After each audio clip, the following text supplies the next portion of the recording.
o universo tem uma história. Tal como nós temos uma história, que a gente nasce um dia, a gente cresce, tem um futuro, morre, né? O universo também tem uma história. Ele também surgiu no passado, em algum momento do passado. Então o tempo universal, o tempo cósmico, é um tempo que começou há mais ou menos 13,8 bilhões de anos.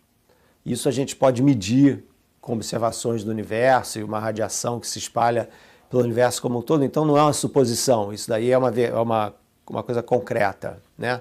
E a gente vê também o seguinte, que o universo está em transformação constante.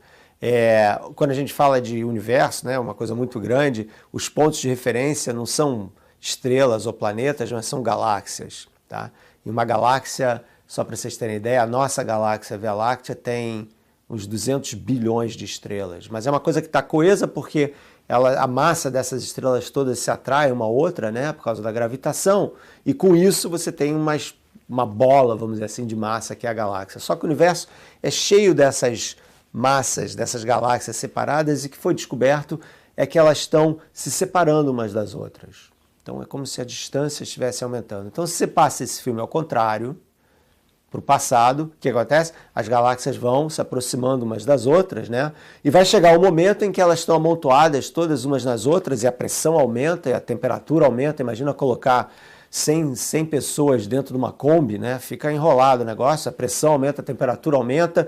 E o que acontece? Chega um momento que a matéria começa a se dissociar nessas partículas elementares aí que eu falei, nos elétrons, nos quarks, etc. Mas a coisa continua até chegar um momento em que as leis da física, como nós conhecemos, deixam de fazer sentido.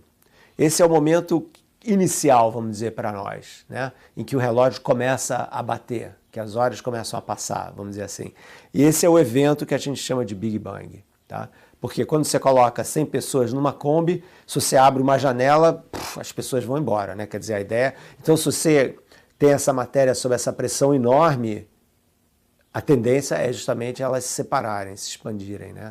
E então, esse momento inicial em que existia uma densidade enorme de matéria é o tal momento do Big Bang, tá?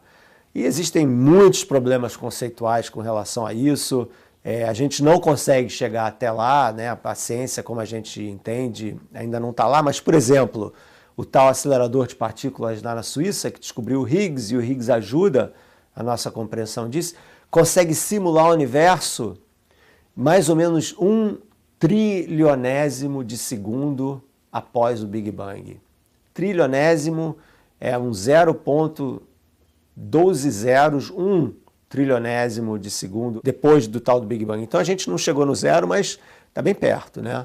E a gente retraça então essa história desde então até a formação das galáxias, etc. Então essa é a teoria do Big Bang. Agora um comentário. Teoria do Big Bang, teoria da evolução, as pessoas acham que é teoria, então ainda não está comprovado. Esse uso de teoria é completamente diferente do jargão popular, né? Quando fala, o cara é um teórico, está vivendo o mundo da Lua, não sei o quê. Pois então, em ciência não é nada disso. Uma teoria, a teoria da evolução, a teoria do Big Bang, já foram respaldadas em 1001 observações empíricas que validam essas ideias. Então, ela não é uma hipótese que não foi ainda comprovada, mas é uma teoria que já tem fundamento observacional.